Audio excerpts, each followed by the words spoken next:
Hey everybody, how are you doing? Great to see you. You know what? I'm looking very, very forward to this particular call. Why? Well, you'll hear why in a minute, but I can give you a little clue. And the clue is this topic changed my life. Okay, so I'm very excited, as I said, to be coming to you very alive with your next edition of T.R. Becker's Secrets of a Spiritual Millionaire. I hope you're doing totally awesome today. I know that I am. I hope you are ready for a truly life-altering call. Okay, so before we go into this week's topic, I have a very important question for you. Did you do your homework? All right, listen. The homework was simply this, repeating the mantra, I am an excellent money manager, doing that 3 times each, 5 times a day. Not a big deal. So, as per our little ritual here, all I want you to do is write in the word all. If you did it all as instructed for 7 days. If you did part of it, I just want you to put some. And if you didn't do all of it, just put, or you didn't do all of it at all or any of it, then just put none, okay?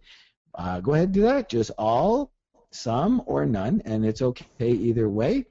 You know why it's okay? Because all of this is about you and none of this is about me, okay? Just so you know that. I'm here to do what I need to do, and some of you are going to do it fully. Some of you won't do it fully. Some of you won't do it at all, and you'll have your good reasons. And as I said many, many times before, those reasons are what stops you from completing your success in your life. So just check out your reasons.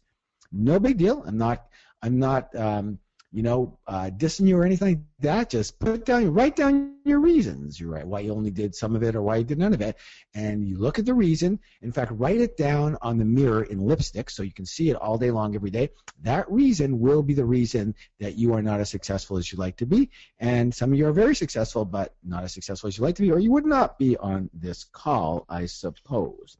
So, good, because how you do anything is how you do everything. Perfect. All right. I want to get it. The reason I'm cutting this short is because I want to get into today's topic, and I want to get into it very quickly because we have so much to cover. Today's topic is money, purpose, and passion. And again, this is a major issue for a lot of people in their lives. So, let me ask you this. See if you can relate to some of the things that people say and ask. People say things like, and when you do relate to something, say, I relate. When you relate to one of these questions or comments that people have, people say things like, I don't really feel like I have any specific passion. Again, if you relate, then write down a relate. Or they ask, how do I even find my true passion? They don't even know how to find it. Or what if my passion is in one arena, one field, but my work is in another field completely? What about that? Or they ask, do you have to do what you love in order to succeed? They ask that question. Or they wonder about their strategy and go, do I go for money and try to enjoy it, or do I follow my passion and try to make money from it? How many of you relate to that? How many relate to that? Now, people ask, does everyone even have a purpose? Or how do I know what my purpose really is? Or they say things, what do I do if my passion or my purpose isn't profitable enough to pay the bills? Should I drop it, or should I just focus on and just start focusing on making money? Who relates to that? Or how about this one? I think that my purpose comes from spirit, and it feels very strange to charge for that. All right, so as you can see, there's a lot of questions, a lot of confusion around the entire topic, so I want to clear a lot of this up. All right, so I want to remind you again that my rule in any one of my trainings is this: don't believe a word I say. And again, why do I say that? Because whose experience can I come from? Just my experience.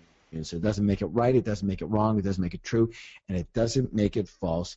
But I can tell you this. I personally have a lot. What's the word? A lot. What's the word? Lot. A lot of experience in this area. Why? Because for me, for over 12 years, this was the single biggest issue in my entire life. Should I go for the money, or should I go for my passion? Should I try to get rich, or should I try to live based in my purpose in life? How many of you can relate to what I'm saying? How many of you can relate to what I'm talking about here? So, if it's okay with you, I'd like to tell you a personal story. When I was 12 years old, I was what you'd call an idealist. I had this crazy thought. Now, don't forget, this is a little bit over 45 years ago, when people never took courses or anything really. I was an idealist, and I thought in my head, for some reason, that I should be able to make $1 million and do it while I'm really enjoying the work that I do. That I should actually enjoy the work that I do, and I'm going to get rich from it. And I remember having this discussion at the dinner table with my parents and my sister, who's 8 years older than me, sitting there.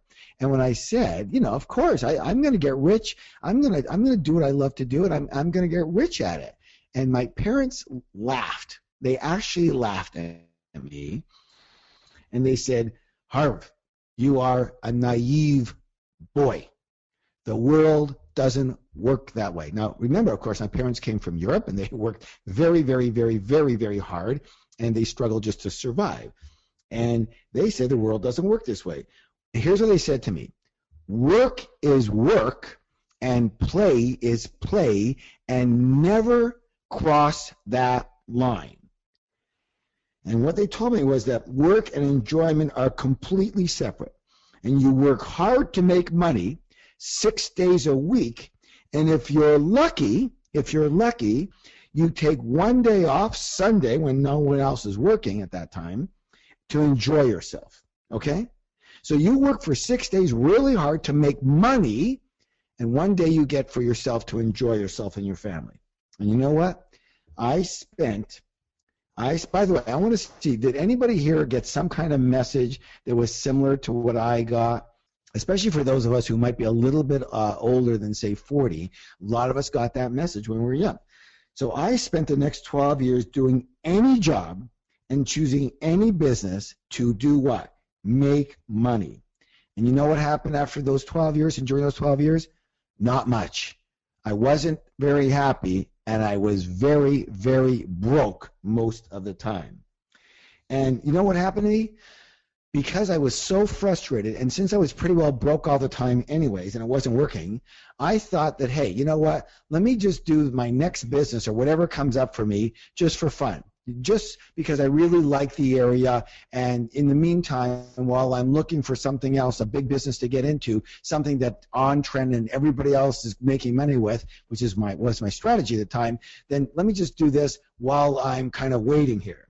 And I decided that because I was very into fitness at the time. I ran between 6 and 10 miles a day. I did like 200 push-ups, 500 sit-ups. I was just totally into fitness. I knew a lot about it. I decided I was going to open up a fitness store, right? And there weren't any around. So I say, hey, why would I not do this? I get to talk to people. I'll put some equipment in a store. I get to talk to people about fitness all day long. I get to help people by showing them how to work out. I get my own equipment at a discount. This is a great idea. I'll do this. I just love doing it. I'll just do it. You know what happened? 2.5 years later, I was a millionaire. A millionaire. Where the 12 years beforehand, using my parents' wise, loving but wise, of course, advice that didn't work anymore for me, didn't work at all for me. Separate your love of what you do and what you do for money. Separate those and you will be rich. Guess what? I was broke. But the minute I put the two together and I just did what I love to do in a business-oriented way, I got rich. I'm going to let you in on a secret of how I did that. Would you like to know the secret? Okay, I'll tell you. In fact, there's 3 secrets. Here they are.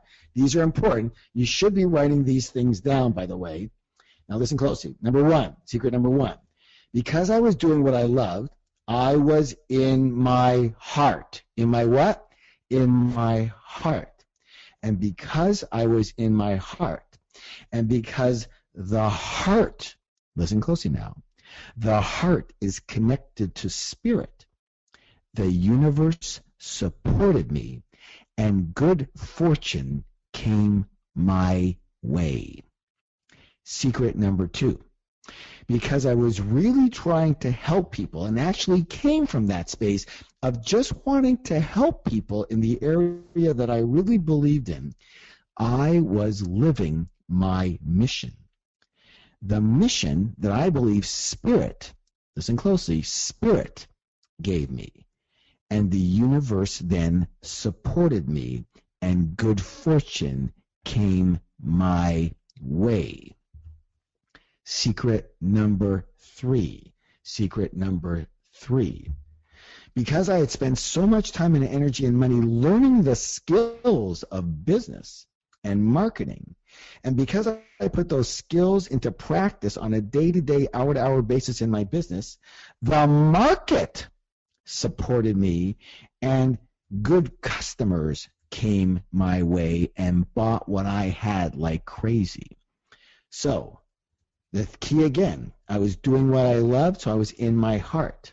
The heart's connected to Spirit. The universe supported me.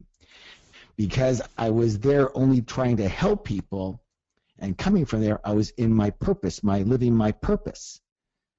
And purpose is connected to Spirit. And again, the universe supported me.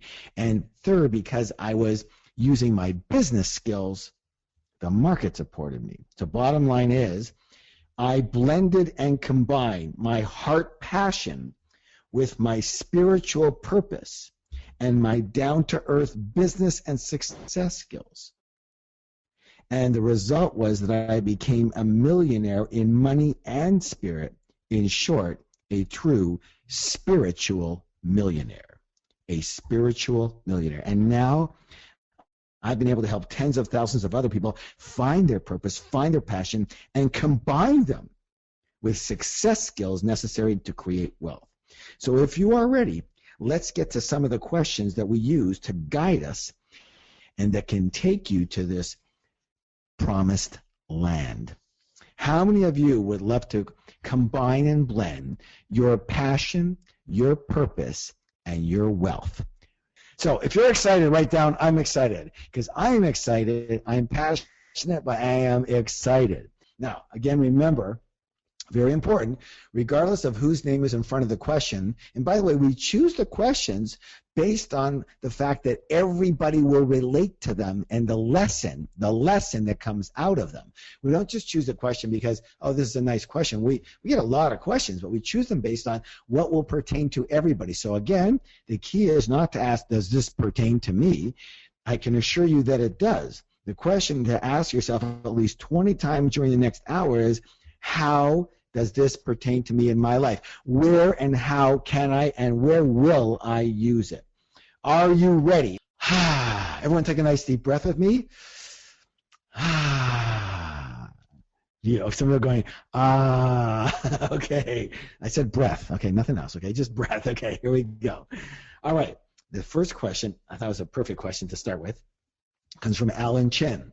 And Alan asked this question. He goes, everybody is always talking about passion and being passionate about what you do. When people talk like that, I feel like a robot. I am an accountant. No kidding. I don't love it. I certainly don't feel crazy passionate about it, but at the same time, I don't feel crazy passionate about anything else. How do I find this so-called passion? What a great question, Alan. Great question. All right.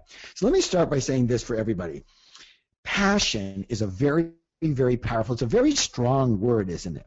And it isn't like everybody every day talks about passion, passion, passion, unless you're in the personal development arena, and then everybody talks about passion, right? But you're in your normal job and business, whatever. It's not like talking about passion every day, right? Let me give you all an easier word to get involved with, all right? The easier word I want to give you is, here it is, enjoy. Enjoy. Don't worry so much about passion, okay, and passion. I want you to think about the word enjoy. I enjoy this. I enjoy it. I like it, okay? I enjoy it. Now, let me help you understand something here. Joy is a clue. When you enjoy something, you are in joy. Joy is a clue from the heart.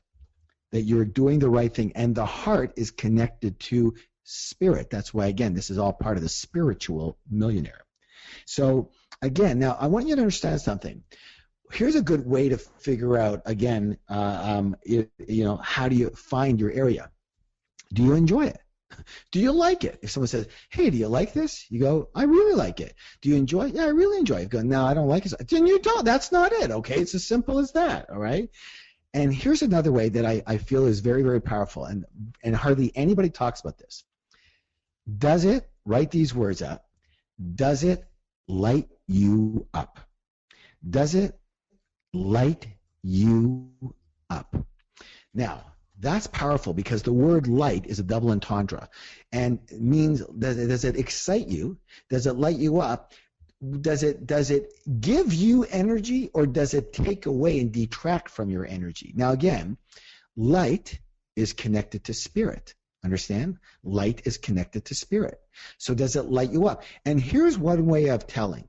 I'm going to give you a secret exercise that nobody else in the world has probably given you, because I don't know, they just don't. They read all these books and then they put it into their own book, and then they give you everybody else's information and whatever. I don't do that. I don't read people's books in order to write my own books and do my own programs. I only come from my experience, and if that works for you, great. If it doesn't work for you, then utilize someone else's method. I can only give you what I know to be fact, okay, for me. And if it works for me, I figure it works for you, because we're both alike, okay? Here it is. We both have a heart. We both have a mind.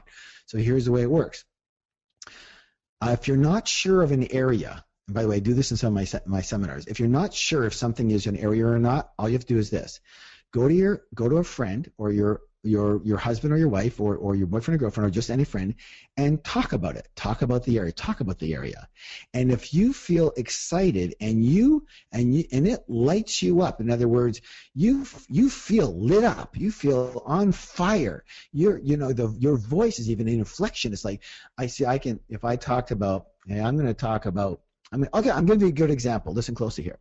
Last week, so we're on the Spiritual Millionaire, and that lights me up. Last week, we did the topic of money and money management. Now, I want you to know something. I use money management, but if I was going to talk about, if I said to me, hey, do you want to talk about money management for the next 2 years? Write a book and talk about money management for the next year. I go, money management? Talk about money management, Harv. Okay, well, you get your jars together, and and it's very logical, and I'm going, okay, I will do it because it helps people, but it's not going to, it doesn't light me up. But if you said, Harv, do you want to talk about purpose, having a purpose in life, and living from that? I go, having a purpose in life? Talk about that, Harv. It's one of the most important things in the world. In fact, it is the thing that will make you either happy and successful or unhappy and unsuccessful. And if you don't know it and you don't have it, you are doomed. You are doomed. Now, do you see the difference in my tone? Do you see the difference in my passion? It comes out automatically because it lights me up. My eyes light up. My body lights up. My energy lights up. And if it doesn't light you up, it's not your passion. It's not something that you enjoy. All right. So how do you know where to start? Okay, everybody, I hope you're taking copious notes, because this is one of the most important topics you will ever learn in your entire life. And as I said earlier, probably the most important when it comes to happiness and success, and I'll tell you in a moment. Look to your interests. What interests you? What do you enjoy?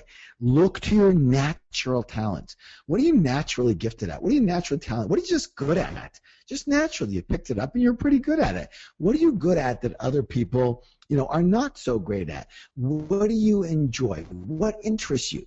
Here's an exercise I want to give you right now. Again, we're giving you hardcore pieces of actions and things to do. Here's an exercise for everybody. I want you to write it down too. When I ask you this question, I want you to write down some of them for you, just so we have an indication. I can read some out.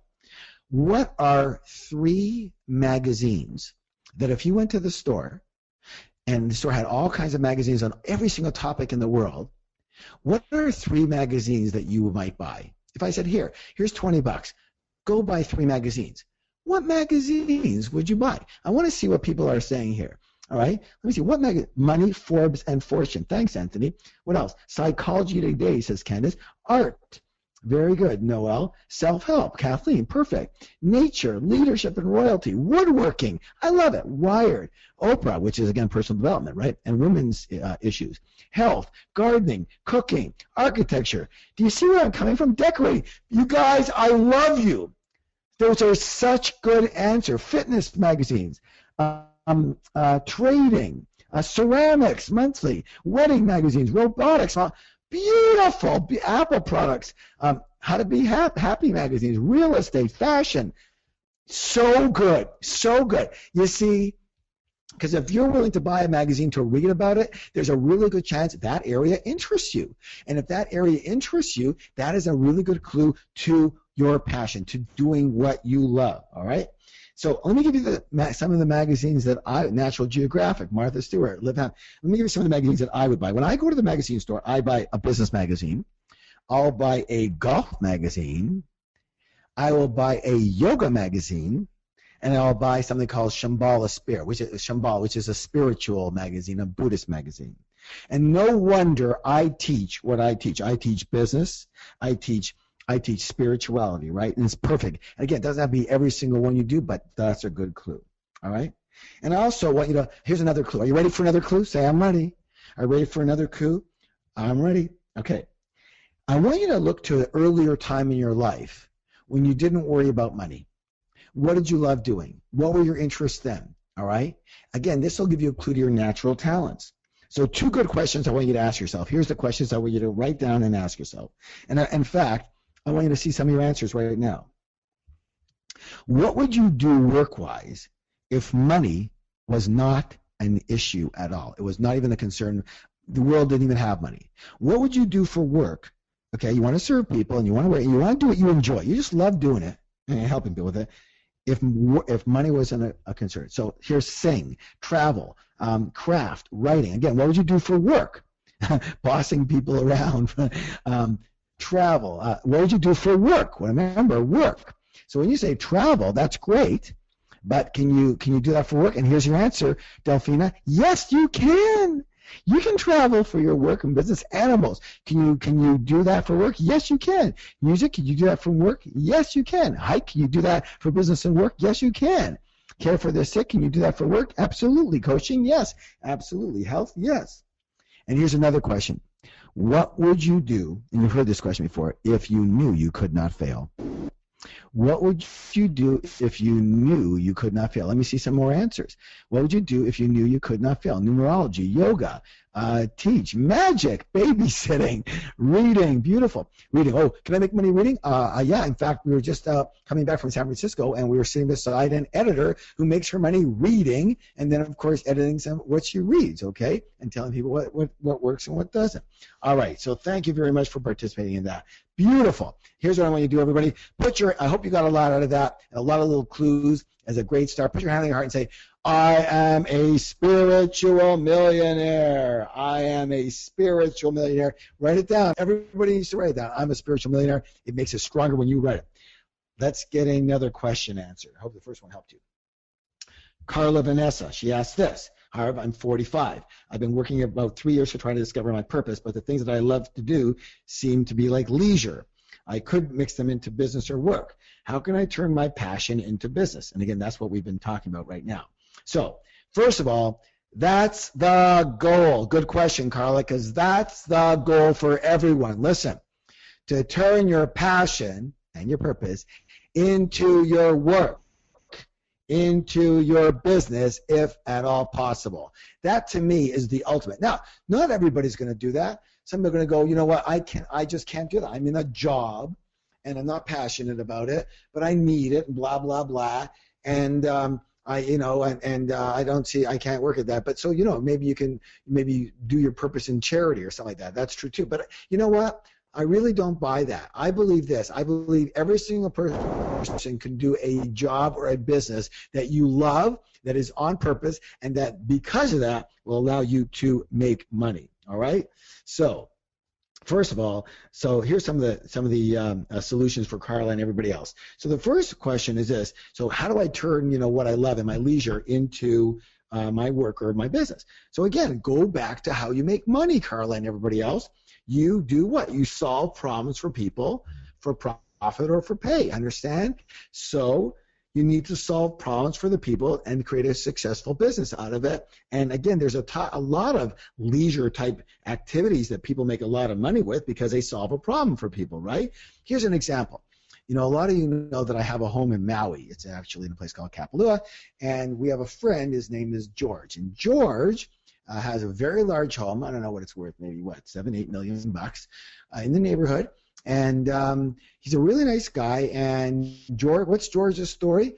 George loved playing tennis. He was never a professional tennis player, but he loved playing tennis. He loved the whole topic of tennis, loved tennis, blah, blah, blah. You know what he started? A little magazine called, in case you haven't noticed it, Tennis Magazine. Started it, did well with it, sold it, and now has an $8 million house and much, much, much, much more. I know he just bought another restaurant too, because he's into restaurants and food, so he bought that. Okay, good. So he sold that for millions. One of my students,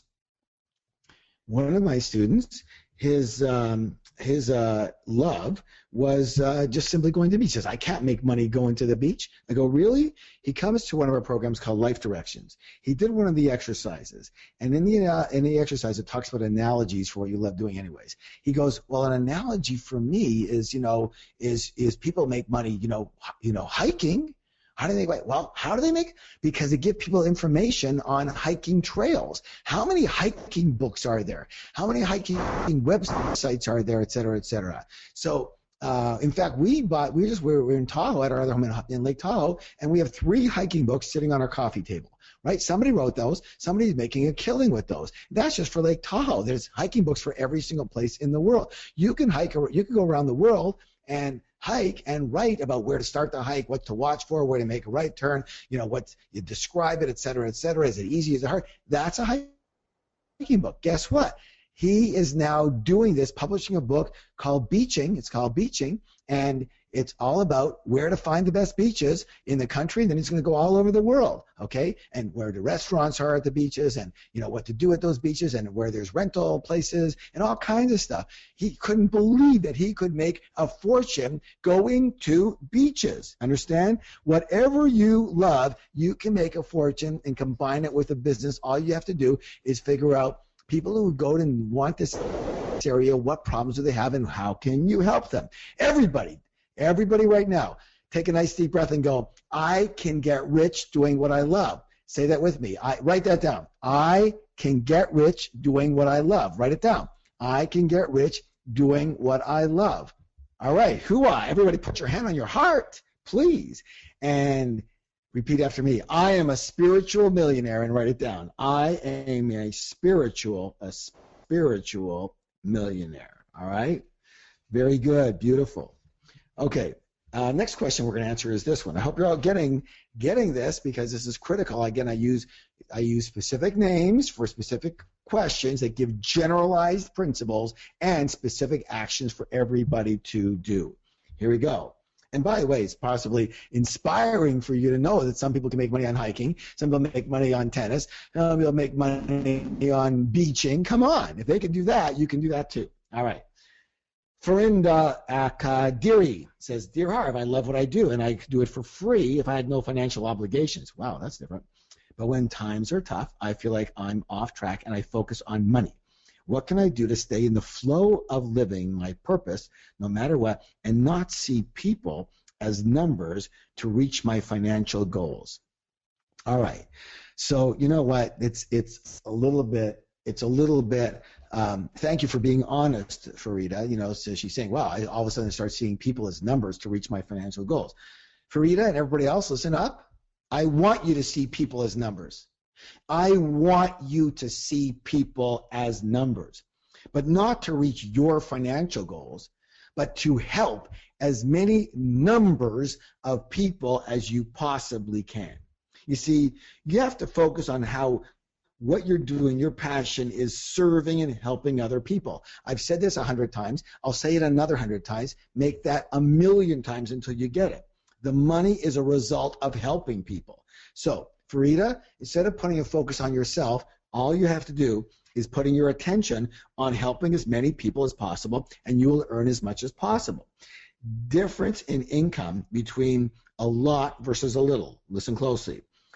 The difference in income is a lot versus a little. If you help a little number of people, you will earn a little number of money.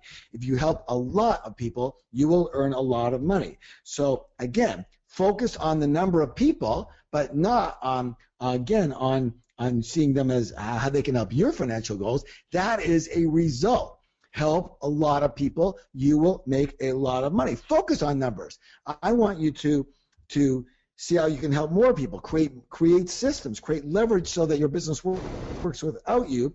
That will give you the ability to duplicate, and that will give you the ability to help more people, okay? So very, very simple. All things being equal, the more people you help, the more money you earn. The more people you help, the more money you earn. Everybody write this down. The more people I help, the more money I earn. Write it down. The more people I help, the more money I earn. Okay, very good. Everybody, right now, put your hand on your heart, please, and repeat after me. I am a spiritual millionaire. I am a spiritual millionaire. Okay, I hope you're getting a lot out of this, and sometimes I have to repeat myself. But again, we have these questions in our mind, and everybody's going, well, like, what could I do? I feel like I'm a louse because I'm focusing on the money. Listen, don't, focus on making a lot of money. Just focus, you can focus on making a lot of money as a result of helping a lot of people. You can do both. You can do both. Now, I'll tell you something about myself personally. Listen closely. I personally don't focus on making a lot of money. I just don't. I never have. When I was really running Peak Potential as my training company, which I sold 3 years ago, when I was running that very, very heavily, and we were having literally 2,000, 3,000, 5,000 people in the room every weekend, et cetera, et cetera. And, of course I had to know the numbers and things like that, but from the business standpoint. But I never asked the question, hey, how much money did we make this weekend? I never asked that question. I don't know why. I just never did. Am I interested in that? Well, kind of, sort of. You know what I'm interested in is success. I'm interested in being successful, but I'm interested in having a successful business. And a successful business, what that is a business that really helps a lot of people and works on a financial basis. Because you can help a lot of people, but if you don't work on a financial basis, guess what? You're broke. You can't help anybody else, right? So remember that. If your business isn't successful, you will go broke and you will not be able to help anybody else. Write that down, okay? If my business doesn't work, I won't be able to work, and I won't be able. So write this down. If my business isn't successful, I won't be able to help people. Okay, continue to help people. You got to understand that. That's why it's important to have both. What's the word both? Write it down. Both. I need and want both. I want to help people, and I want a successful business. Is there anything wrong with that? I hope you don't think so, because it's all about both. I can make money and help people. That's how you do it. I help people, and that's how I make money. All right. Tanya Alieva, I-L-I-E-V-A. Sorry if I mispronounce your name, Tanya. She says, in my spare time, I'm writing a book. I believe it will be inspiring, so I want to finish it. In other words, I want to help people. Meanwhile, I have a steady job giving me a sense of security. What is the winning strategy in my case? A balance between both, or abandon one of them, and which one? Or start something new that's easy to automate. Okay? In other words, do it for money. All right. I want you to first of all remember my story about my parents, what they said to me. Remember what they said. Harv, you need to separate what you love and your work. You need to separate your play from your work, separate your joy from your work, okay? You work for money, and then you get some time to enjoy yourself, in your spare time, right? Most people believe still there is a separation between the two. When I work, and when I enjoy myself, and they're radically different. Let me just say this right now. You need to enjoy your work. You need to love your work. Maybe you love other things. Maybe you say, I don't really love my work that much because I don't really love working in general because I want to play all the time. And I understand that. I'm like that too. At the same time, there is an enjoyment that I get out of working. And you know what my greatest joy is? When I'm actually teaching. When I'm teaching, I enjoy it. Why? Because I am in the flow. What flow? The flow of spirit. Spirit flows through me. I open my mouth and spirit speaks. It's as simple as that. Now, even when I'm writing, that happens usually. Now, I don't love sitting around for 8 hours a day writing. I don't love that because sometimes I want to go swimming, sometimes I want to go running, sometimes I want to play games. But I have time to do that too. So yeah, what do I love more? Just playing around and having my freedom and total freedom, or working? Well, if I really feel like I'm working, then I don't love it so much. But if I feel like I'm helping people, like right now, I really feel this made such a difference for me in my life, the things I'm teaching right now. I'm actually doing a service. This is like my charity work, not to say your charity, it's my service work. It's my contribution work. And I say, you know what? Tonight I get to contribute. I get to spend a couple hours preparing, making sure I've got the right questions, et cetera, and I get to actually do my service work tonight for 2 hours, and I get to really help people, and that is very enjoyable to me, and I know I am on my purpose because I open my mouth and the universe speaks through me. Let me know if you understand. If you can understand the resonance of my voice, and you really want that for yourself, then say, yes, I understand. Okay, so I don't want you to separate your work from your enjoyment. Okay, I want you to enjoy your work. If you're not enjoying, like if you're working 8 hours a day and you don't enjoy it and you don't really love what you do, you don't love the field, for God's sakes, honor yourself a little bit. Honor yourself and get the hell out of there and do something you enjoy, and do it in a way that helps people and that you can make money at. Whether it's a job, if you don't like your job and you have to stick with a job, then for goodness sakes, get another job that you love the arena in. You enjoy that arena. You help people in that arena. You like that arena. You like talking about that arena. You like doing what you're doing, okay? You don't have to disservice yourself and work at a job that you don't enjoy. People, I hate my job. What the hell's the matter with you? Someone says to me, come into my course, I hate my job. I go, thank God you're here. And what on earth is the matter with you? How could you even look at yourself in the mirror? You need to start honoring yourself. What is going on with you? Who on earth told you how this happened? They start when they're young, then they need some money, right? They're 16 years old, they need to get a car. They want to, they like, it's a guy, he likes a girl, okay? Well, it's a girl, and they take him on a date. You can't walk on a date, you have to get a car. Got to buy a car, okay, she's not going to come on a bicycle, so I need a car, and I need $5,000 for a car. Get a car, and I got to take her on a date. And this is how it works. I got to work for money. Come on! Come on, what's the matter with you? Wake up! This is 2014. Okay, when I started, it was in the 1972. Everybody did work for money, but I said that doesn't fly with me. And you know what? It's because I didn't. Whenever I started working for money, I blew it. Somehow, I either blew the business or I blew the money after. If you understand what I'm saying here, if you get it, say I get it. So listen to this. If I'm going to give you a secret here, say what's the secret? I'm going to give you a big secret, big. I'm the only one I know that talks about this. And the reason I keep on repeating this is because I don't want you to think that, oh, yeah, this is just normal stuff. It's not normal stuff. I don't do normal stuff because I'm not normal. I'm abnormal, okay? And you should be abnormal too, and we'll talk about that. I want you to be abnormal. If you're normal, you're like everybody else, okay? If you're like everybody else, you won't make any money. It's the way it works. You got to be you, and we'll talk about that in a minute. I'm going to say this right now. You write this down. For me to succeed, I must enjoy my work. For me to succeed, I must enjoy my work. For me to succeed, I must enjoy my work. Okay? So, here's why that's important. You will not succeed if you don't enjoy your work. Let me explain why. Not least to your full potential. Maybe part success, but that's not real success. I teach this in my Life Directions program, and I give this example sometimes. Now listen closely. So imagine yourself that you are on a highway, and a highway or a freeway, and you are looking for the exit ramp on that freeway, because you're looking for a place to get out, you're trying to get off, and you're looking for an exit. I have a question for you. What lane do you drive in? Do you drive in the fast lane or the slow lane when you're looking for an exit? You go in the slow lane. Now, again, I want to remind you about this. So if you are looking for an exit, you're in the slow lane, okay? Now, if you aren't looking for an exit and you're not looking to get off the road, what are you driving in, the fast lane or slow lane? Fast lane, perfect. Now, it's exactly the same in your business or your work. When you don't enjoy what you are doing, Okay, who remembers what I said? This is very important. Sometimes I'll say things 10 times because you know what? Just because I said it doesn't mean you live it, doesn't mean you know it. You have to live it. Sometimes you have to hear something 20 times before you're ready. So, same with your work, same with your business. When you do not like your work, what are you looking for? What are you looking for if you don't love your work?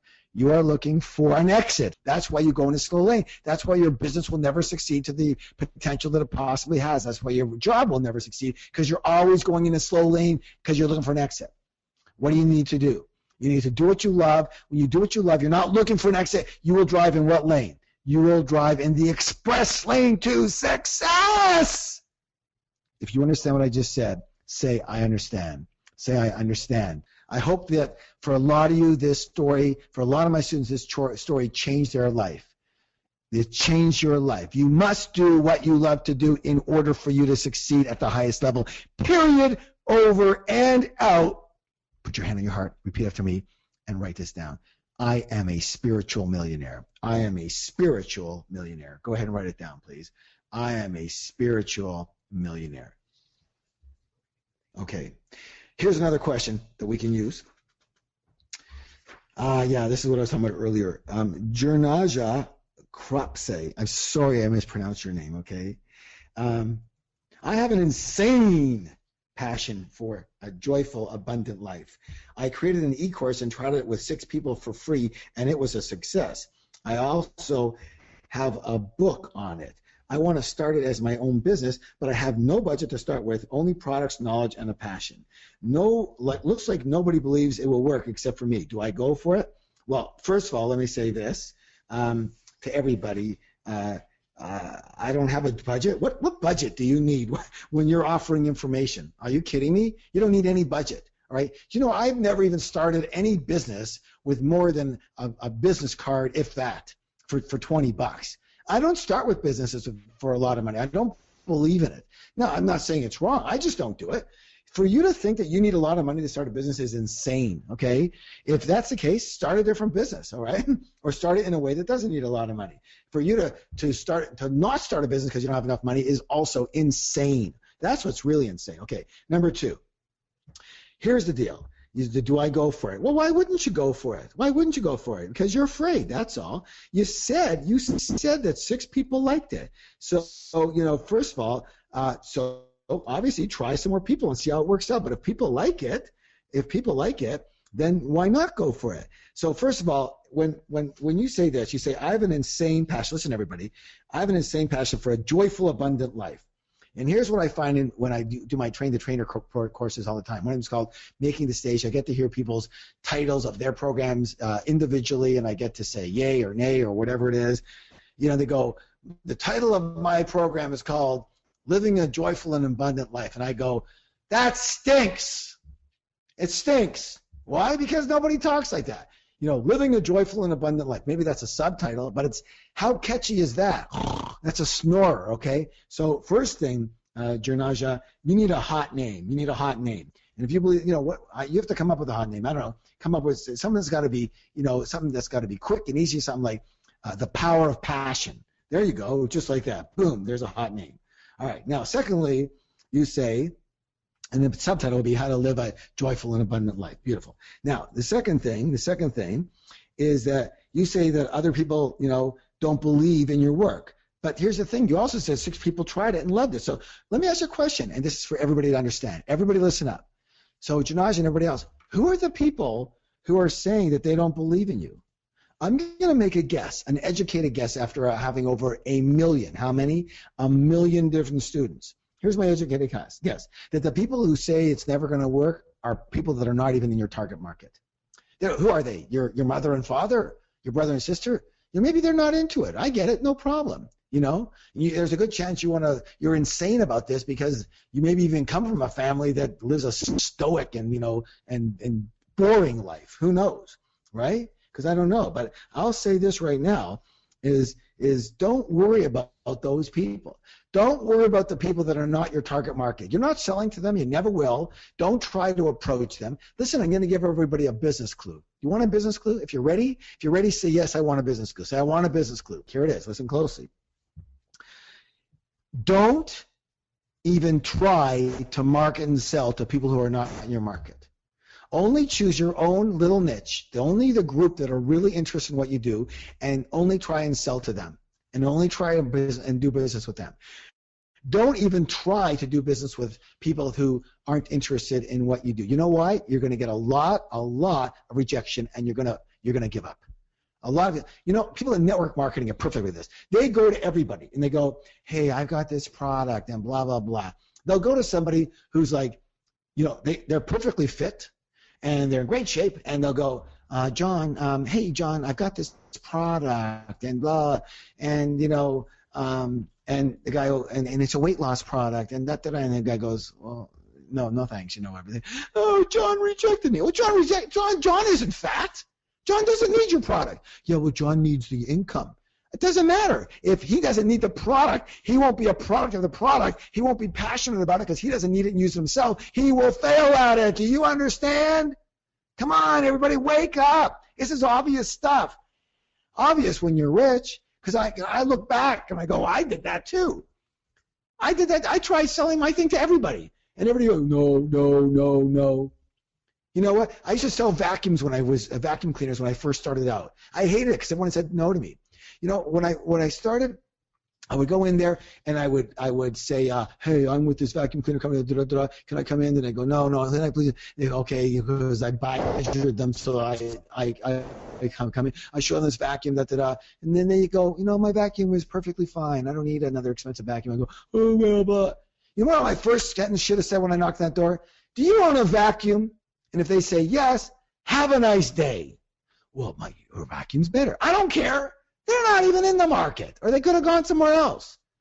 I walk up there, knocked out. Do you own a vacuum cleaner? Well, no. Do you have carpet? No, I have hardwood floor. Have a good day. I walk up the other and say, hey, do you have Do you own a vacuum cleaner? No. Do you have rugs? Yeah. Do you have a lot of rugs? Yes. I'd like to come in and show you something. I got a shot. You understand that? Don't deal with people that are probably going to say no. Deal with people that are probably going to say yes. Deal with people who have the problem that you're trying to solve. Capisce? That's my only Italian. Okay, so if you understand, say, I understand. Say, I understand. If you're getting something out of this, if you're getting a lot of lessons out of this, say, I got it. I got it. All right, so listen, here's some pretty cool. How do I do it with writing? Understand the generalized principle and don't worry about your blockage in your head going, how do I do it with writing? Every business is identical. Identical. Who's your target market for your writing? Write to them and sell it to them. Ta-da. Okay. So here's the thing that you've got to be. So this is what I wanted to bring out for everybody. Listen closely. Here's Jernasia. And Jernasia, listen to the words that he used. He goes, I am, and here's the words he used. He says, I have an insane passion for a joyful and abundant life. He sounds different to me, this person. So I hope it's okay? Sounds different. And that's good.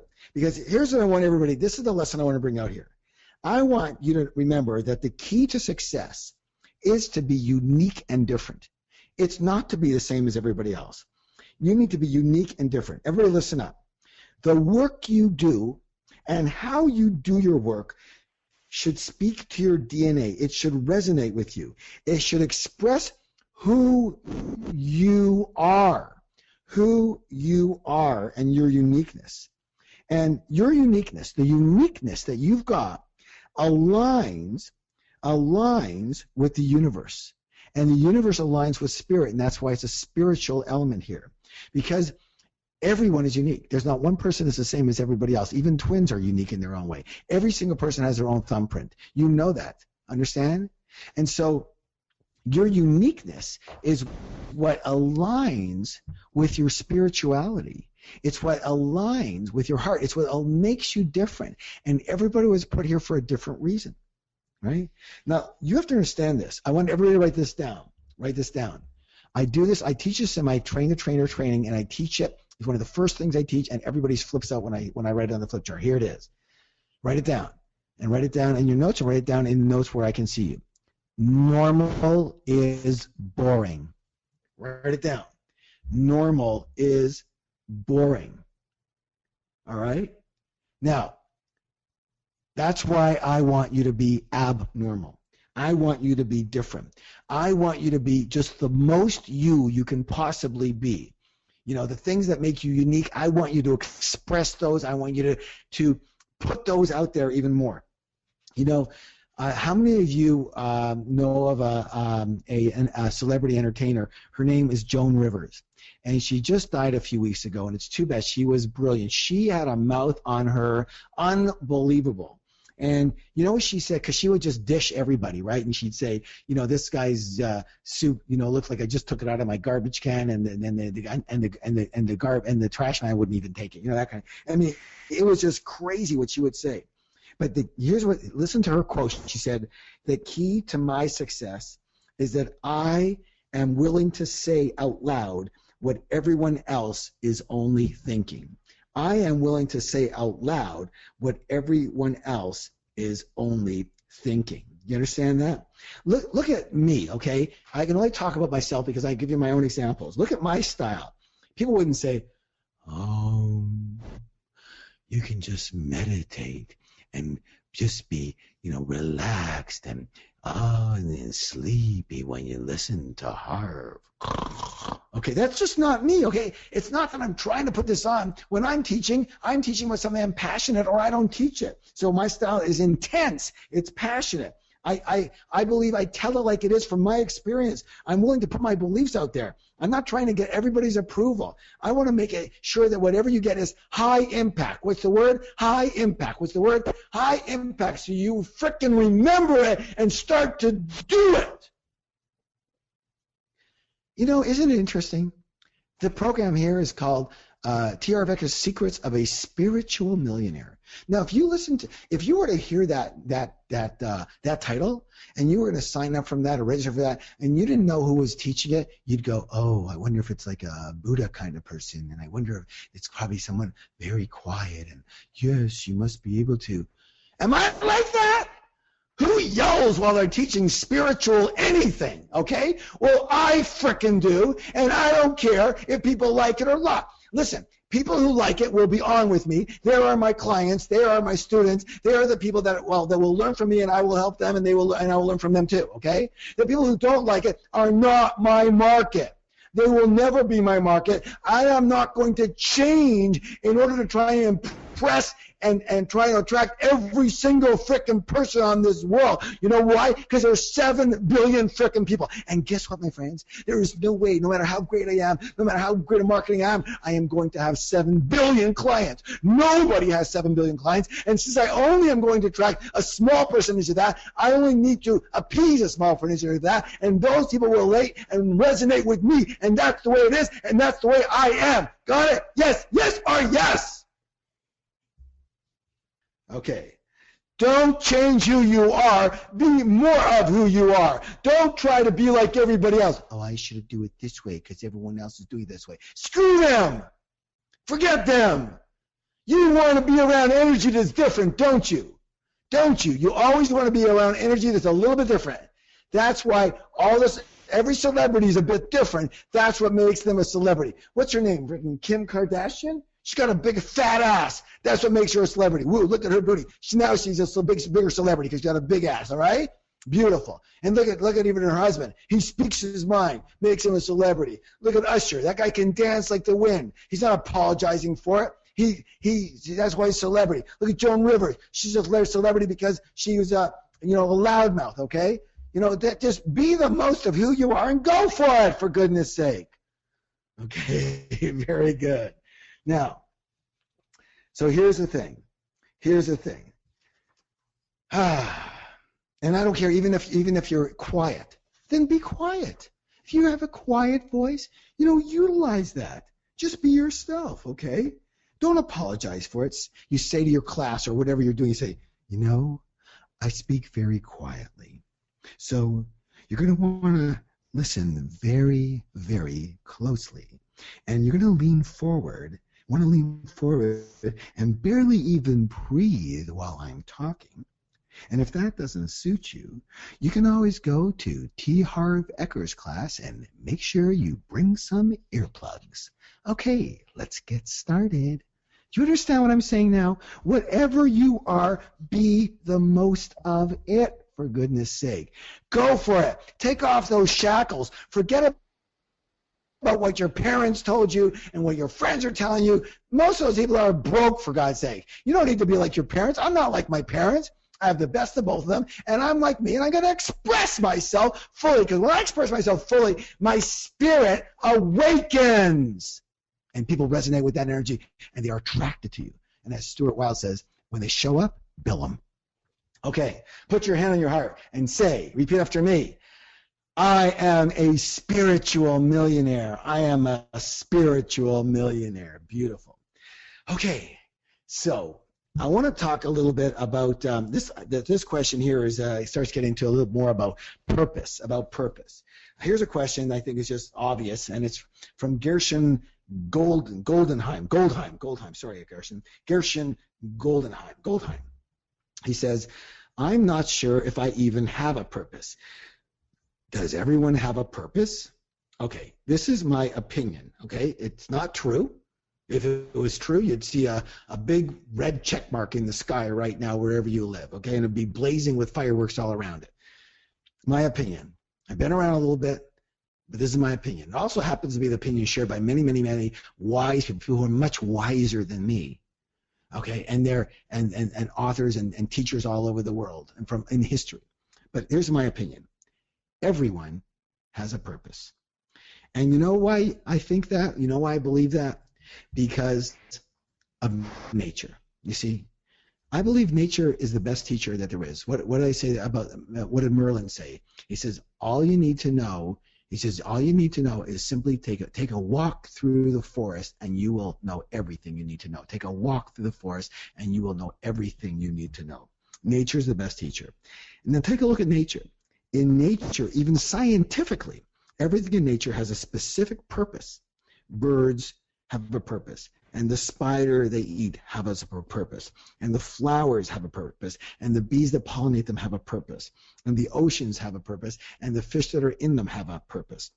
And for every predator out there, there is a prey, and for every prey, there is grass and fruit to eat, okay? And without the trees, we would never exist. So everything has a job to do, either to cultivate life or to keep life in balance. So everything in nature has a purpose, and you are part of nature, and I hope you believe you are, then doesn't it stand to reason that you also have a purpose? If a bee has a purpose and a tree has a purpose, why wouldn't you have a purpose? If you understand, say, I understand. If you understand, say, I understand. I think I mentioned this before, too. So I also personally believe that we have a mission. A mission. Now, let me ask you that. Do you know what a mission is? What is a mission? Let's go to the dictionary and look at the definition. The definition of a mission is a task or an assignment. A task or an assignment, all right? And I believe this. Listen closely. You don't have to buy into this. This is totally up to you. But I'm a happy guy, and I'm a rich guy, and it works for me, and it works for 1 million of my students. Listen closely. I believe that we were all given a mission, a special kind of mission. And the way I believe it is kind of like, the way I see it is, think about the old days, and the king, you know, writes an important mission on with their pen, their fountain pen, on a piece of paper, right? And then they roll it up and they put it into they tie it up and they put it into this little scroll package, and they give it to the messenger to deliver to whoever to execute this mission wherever they are. And you know what? These deliveries, these messages were critical to execute these missions, were critical, or villages or countries could even be destroyed because of them. So I believe this. Listen closely. I want you to write this down in a second. I believe that when we were born, when we were born, each of us were given spiritual marching orders. I'm going to say it again. Each of us were given spiritual marching orders. Marching orders. What to do. And marching orders comes from kind of a military word. It's the warriors. What do you do? What are you there for? What's your assignment? Marching orders. Understand? And this is something specific for you to do on this earth. It is your assignment. You have a task. You have a mission. You have an assignment while you are on this earth.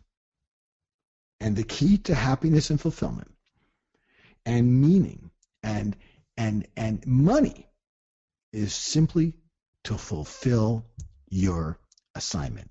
And I know that's heavy. And I know some people say, I don't have an assignment. I believe in that. Great. And I also believe those people who say that, you're not happy and you're not doing well financially as well as you could be doing. And you know it and I know it. Because you're not fulfilled. Now, I want you to write this down and listen closely. The word fulfillment. The word fulfillment. When you think of the word fulfillment, you say, everybody wants fulfillment, right? Everybody wants to feel fulfilled, right? So you don't want just fulfillment like dropping on your head. You want to feel, I want the feeling of fulfillment. Yes or yes? So fulfill what? Fulfillment. Fulfill what? Fulfill your mission. Fulfill your assignment. That's what you need to do in order to be fulfilled. In fact, you cannot feel fulfilled without fulfilling your assignment and your mission.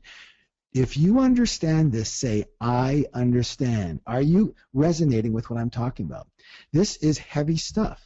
You cannot feel the feeling of fulfillment. The only way you can feel that feeling is to fulfill your mission.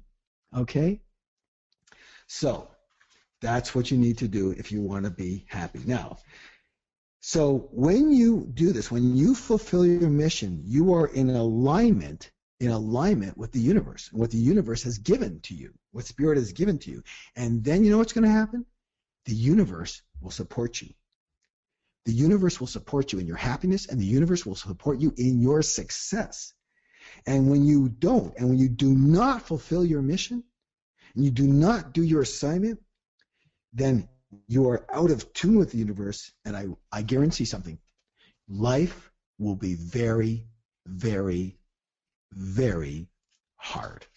And that's one of the ways you can tell if you are living your purpose and you are doing the right thing and you're on the right path. Let me say this right now.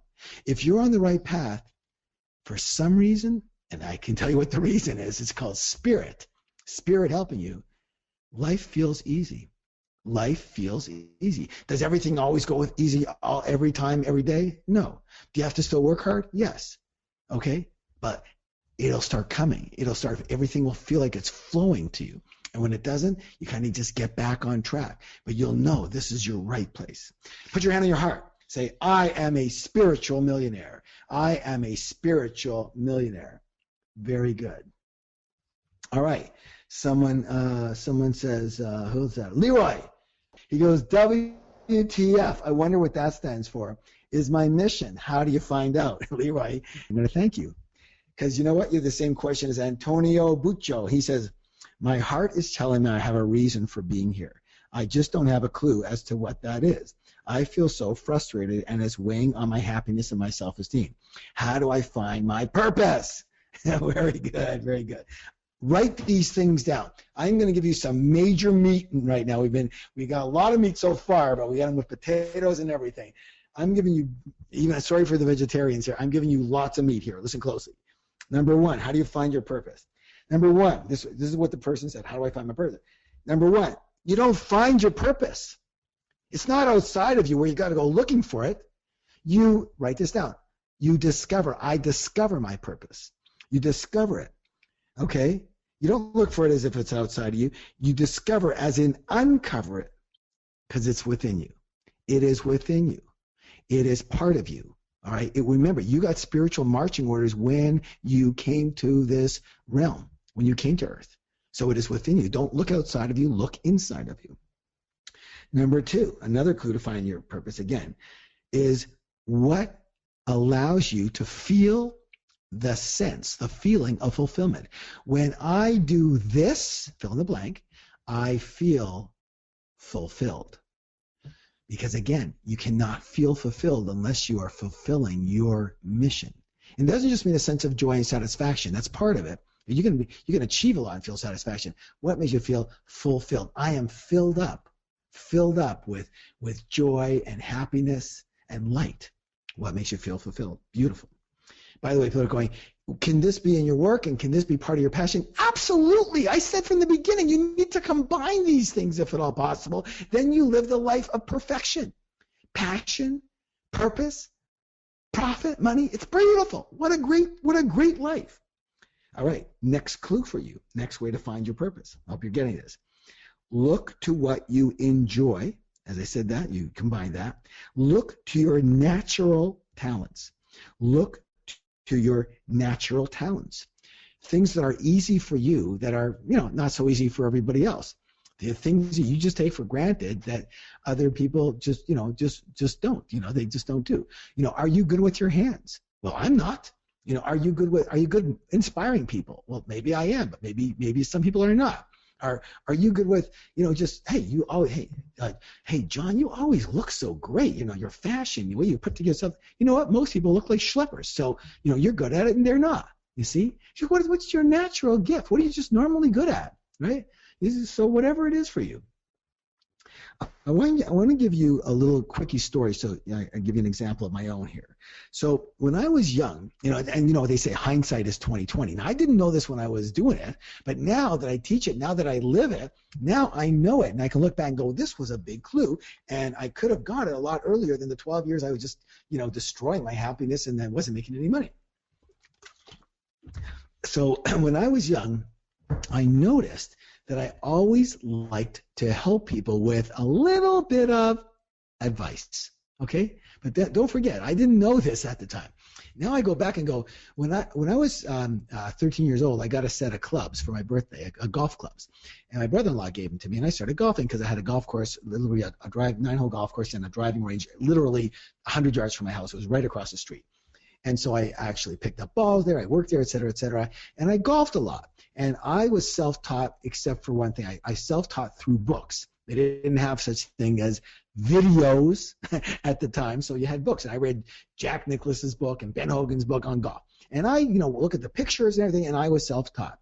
And I remember distinctly golfing with friends, and then I would golf with older guys because there'd be in the tee times you'd have to go off with people and everything, and I'd golf with older men and guys who were 25, 30, 40, 50 years old, whatever. I'd golf with them, no problem, and I was only 13 or 14.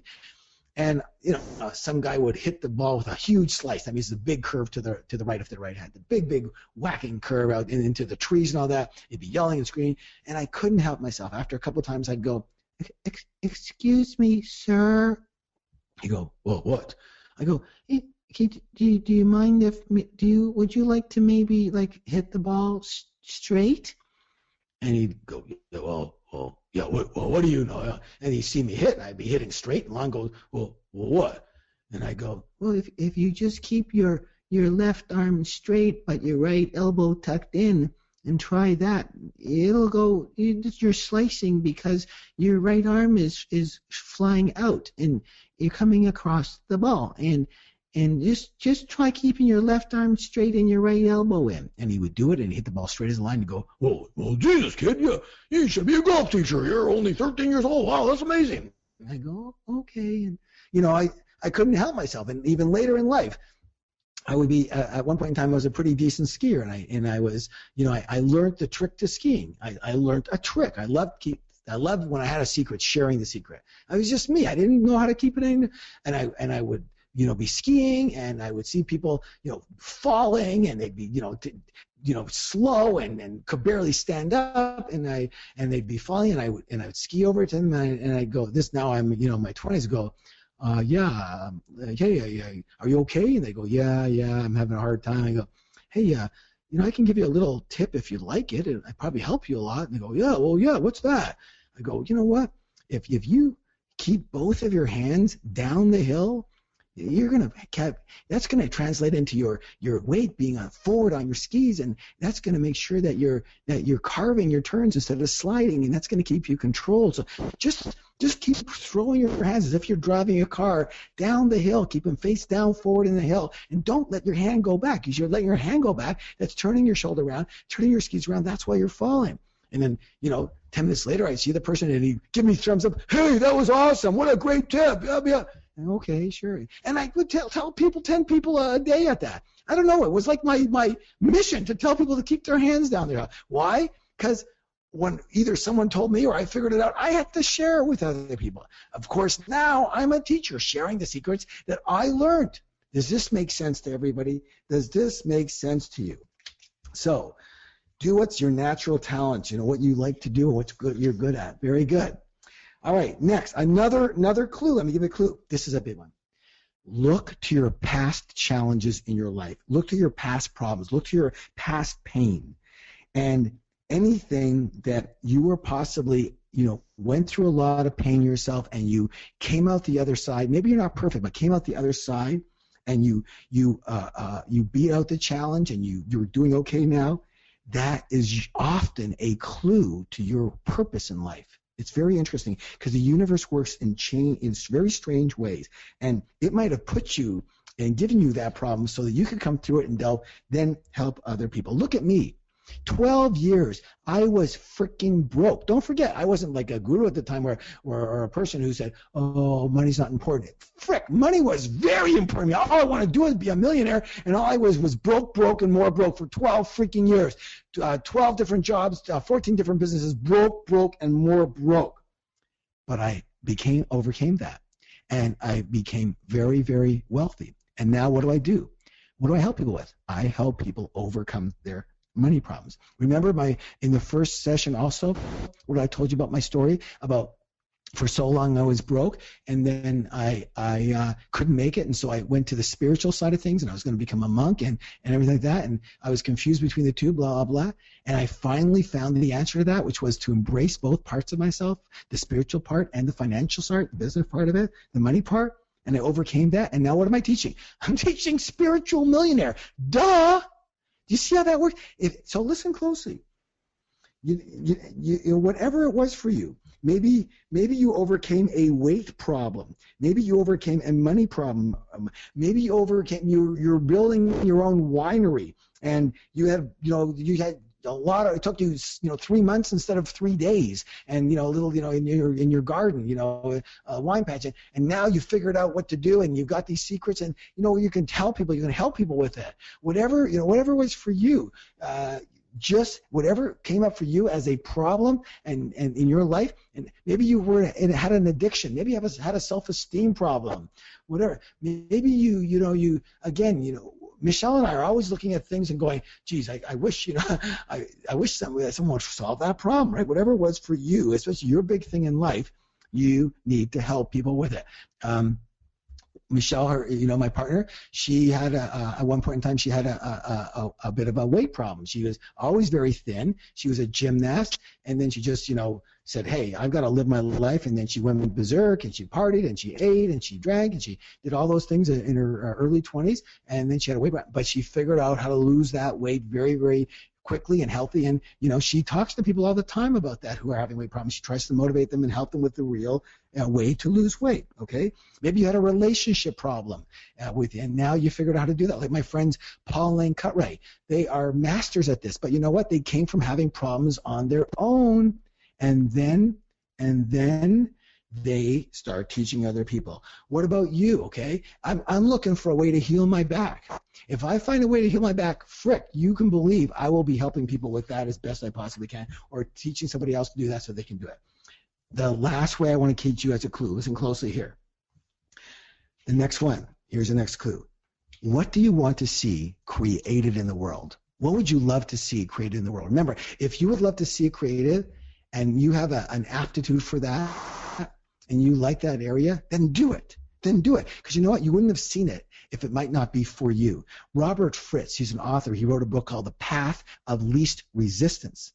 And he says, basically is look to the problems that you encounter in everyday life and solve them. Remember, if you see it, then it resonates with you. And if you want to see it in the world, then that's an opportunity for others to help others, and it's an opportunity for you. You know what? Remember, what was my first big business success? It was called Fitnessland. It was the fitness stores, right? How did I get into that? How did I get into it? Listen closely. When I left Florida and moved back to my home city of Toronto, I remember I told you I was heavy duty into fitness, and one of the differences between Florida and Toronto, Canada, is called the weather. I never had a day in Florida, except for a couple of huge thunder showers and maybe a hurricane once in a while, that I couldn't run. I ran every day, no matter what, right? But in Canada, it's freaking like 20 below zero and a blizzard and a hailstone. It's like, you're going to kill yourself running. Some people do it, but hey, where I lived, it was really, really challenging. You get hurt more than health, okay? So I was looking for exercise equipment to buy for my house so I could work out. There was a rowing machine or a bicycle or whatever. And when I went to the stores to look for it, it was absolute garbage. It was junk. It hurt your knees. It didn't work. It was disgusting. But there was good stuff available for the health clubs. And so I put the two together and said, why can't I sell the health club type of stuff to normal people so they can have it for their home? I just wanted it for my house. So you know what? I said, well, this is what I want to see created in the world for me. I'm going to create it. And what happened? 2.5 years later, I was a millionaire. You understand? All right, take a nice deep breath. Are you getting it? Are you getting it? Are you happy? If you're happy, tell me I'm happy. I want to make sure you're happy. Are you happy? I wish I could see your eyes. All right. So put your hand on your heart, everybody. If you're writing down these clues, put your hand on your heart and repeat after me. I am a spiritual millionaire. I am a spiritual millionaire. Yell it out, everybody. I am a spiritual millionaire. And let me see you write that down. I'm a spiritual millionaire. That's beautiful. All right. Now, I want to tell you a story here because it's critical here. It's critical. When I'm in a class teaching, and I'm teaching about purpose here especially, and about passion, and I give this analogy, and I think this is one of the most powerful analogies that I know. So I want everybody to listen here. I want you to imagine that a person, for example, or you, let's say it's you. You're invited to a birthday party. And you're all excited to go to this party, and you're getting ready for it, and it's a good friend of yours, so you go to the mall and you pick out a beautiful gift, and you pick it out carefully. They're a good friend, and you spend a bunch of money on it, and you wrap it up beautifully, and you're all ready to go to the party. You go to the party, and you put the gift tucked underneath your arm, and you walk into the party, and you say hi to everybody. You shake hands, you give hugs, and the gift is tucked under your arm. And you then have a couple of drinks and something to eat, and of course you're drinking tea and whatnot, and you're eating and you're talking and you're laughing, and it's 2 hours later and that gift is still tucked under your arm. 3 hours later, having a great time, gift is tucked in your arm. 4 hours later, everyone is saying goodbye, gift is still tucked under your arm. You walk out the door with the gift still tucked under your arm. Well, let me ask you a question. I want you to write it down. Let me ask you a question. What would you think about a person like this? They come with a gift, and they never give it, and they walk out with it. What would you think? Write down. What would you think? Let me see. I want to read some of them. What would you think about this person? Strange, selfish, afraid, forgot. Very good. Yeah, weird. Good. Perplexed, lost. Good. Okay, very good. Well, here's the thing. We're all at a party called life. And it is up to you to discover the gift you were given to bring to this party. And you need to give it while you're still here at the party, my friends. There's nothing sadder than leaving the party with the gift still stuck underneath your arm. And you know what? Probably 75% of people in this world do.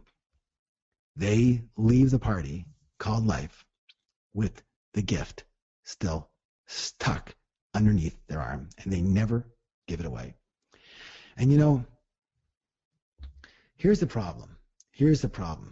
First of all, how many of you can understand what I'm talking about? If you can understand and you agree with what I'm saying, say, I understand or I agree. Let me see what's going on for you. Let me see. Yes, you got it. You got it. It makes you sad. Of course it should make you sad. It does make you sad. It makes me sad.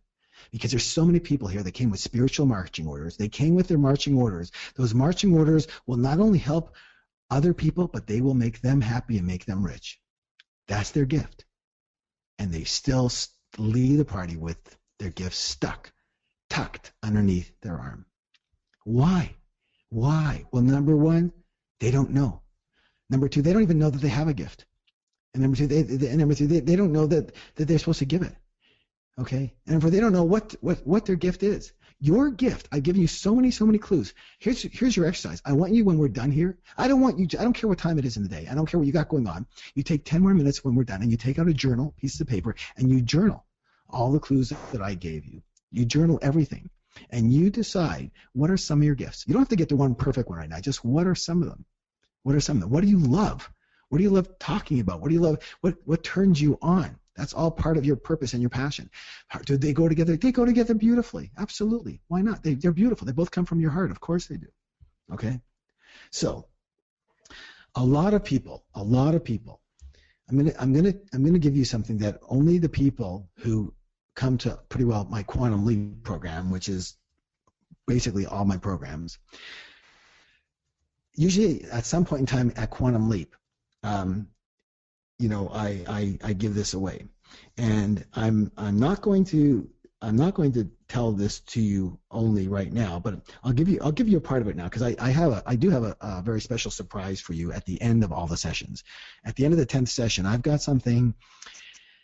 I'm going to call, what do you call it today? Wicked, sick, epic, major.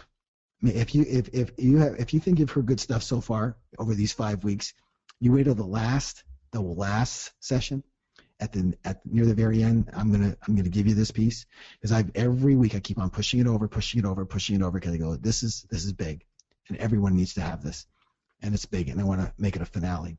That's going to be at the end. But right now, let me give you something right now. Listen closely. People ask me all the time. They go, "Hey, T.R. Vecker, is that your real name?" I go, "No, it's not. It's not my given name. T is an author name." T is an author name? Yeah, my name's not T. So, you can call me T. A lot of people call me T. I go, "Hey, thanks. Okay, that's great. You can call me Harv. That's my name, Harv." T. So what's the T stand for? All right. I'm going to tell you what the T stands for. Are you ready? Are you ready? If you're ready, say I'm ready. Let's see. After when I was about 29-ish, 28, 29, about 9 or 10 years into my strife, my problem decade. Don't forget, I left school early to become a millionaire, and I was anything but. I was just freaking broke all the time. And my fourth business in a row in that year had gone belly up. Now, don't get me wrong. I've never been bankrupt, but I've been so broke that I had to stop the businesses. Just stop doing it, okay? And close them. That I had to do 12 times. And so I had to close my fourth business in the same year. And I was beside myself. You know why? Because let me ask you a question. Do you understand this? Those of you who are starting a new job, you understand this.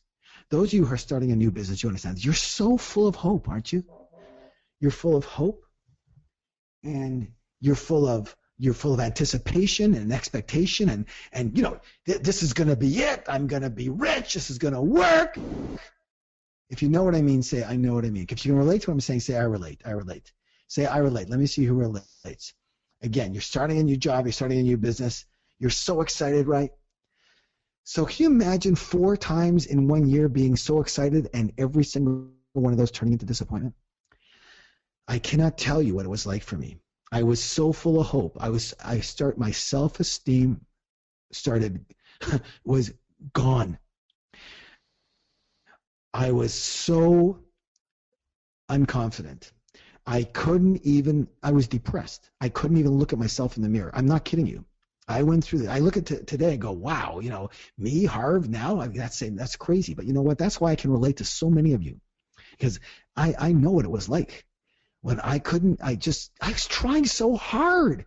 I was working 18 hours a day and still freaking broke, or I made some money, then lose it. Yes, anything would happen. I don't even know what happened. I just kept on being broke, okay?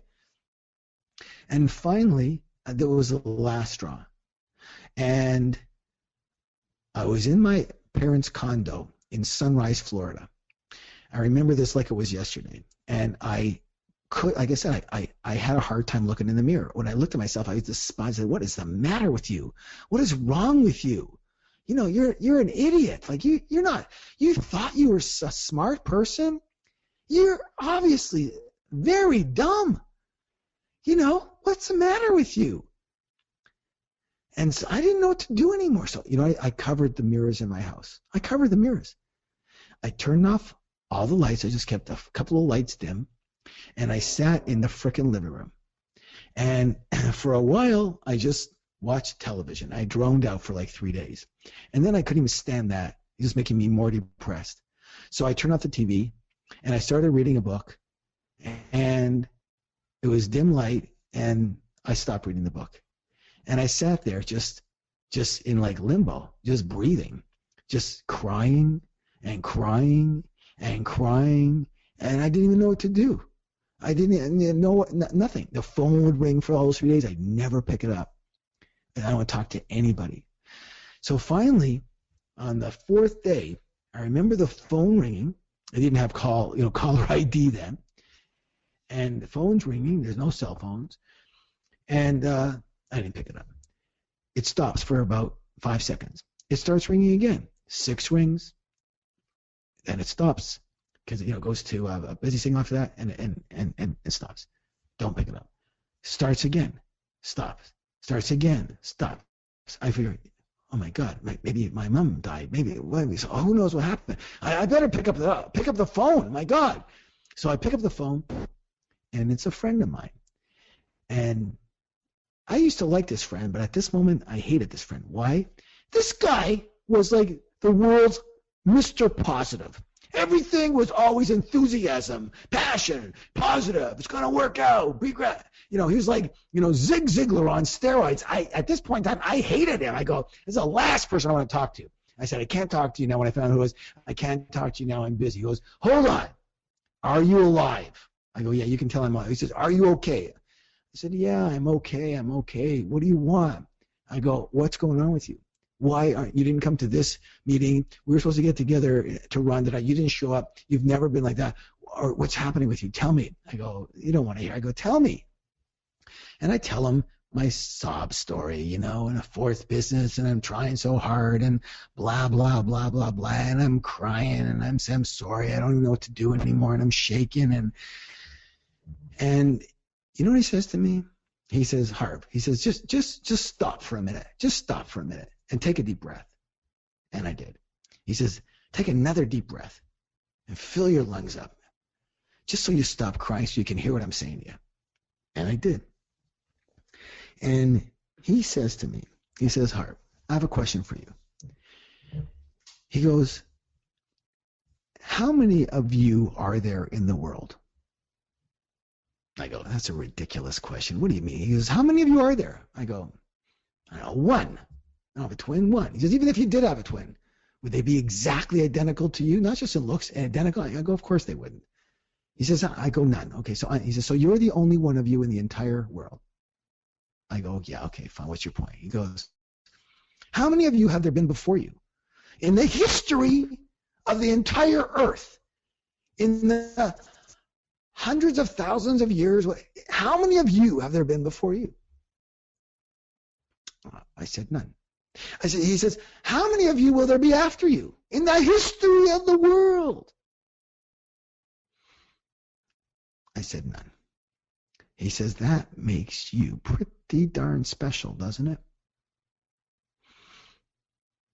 I said, I guess so. Well, if you're the only one in the world that ever was and ever will be, the only Harv Eker ever that's identical to you, doesn't that make you pretty unique, pretty special? I I guess so. And it started to resonate with me.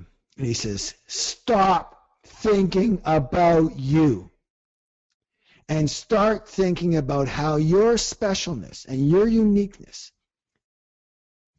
can help somebody else.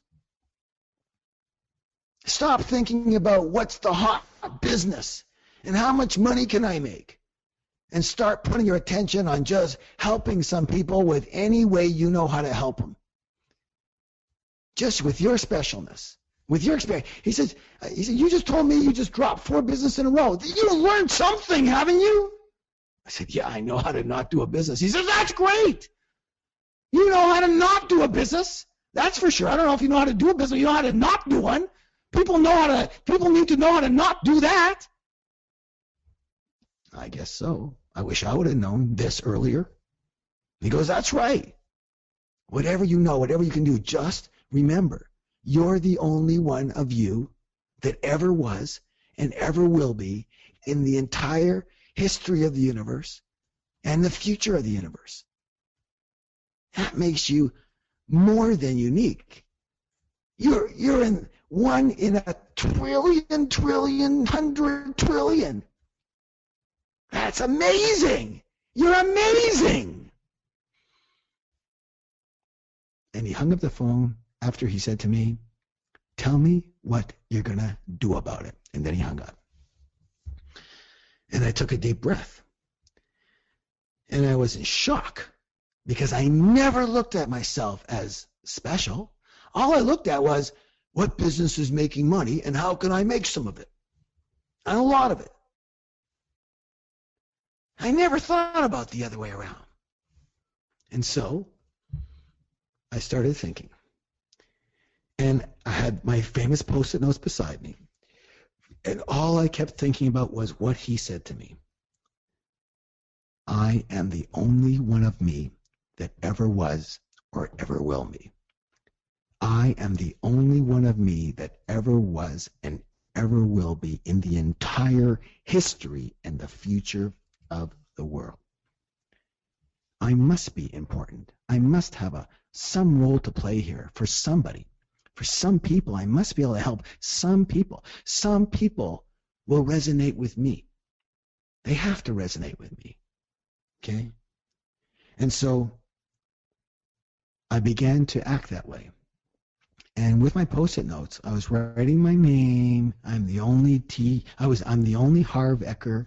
I kept on writing. I'm the only Harv Eker that ever was and ever will be. I'm the only Harv Eker that ever was and ever will be. I'm the only Harv Eker that ever was and ever will be. I'm the Harv Eker. The one and only Harv Eker. I am the one and only Harv Eker, and I better start acting like it. And with that, I put a T in front of my name forever, so that I would remember that I am the one and only Harv Eker, and I better act like it. That changed my life.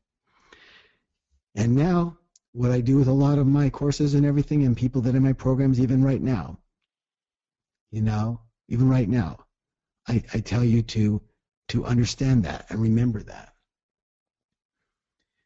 you are the one and only. You are the one and only you that ever was and ever will be. You are important. You are an important piece of the puzzle, or you wouldn't be here. You wouldn't be here. And you better act like it. Give what you can give. Help who you can help. And just help a lot of them, and you will be rich. Does that make sense?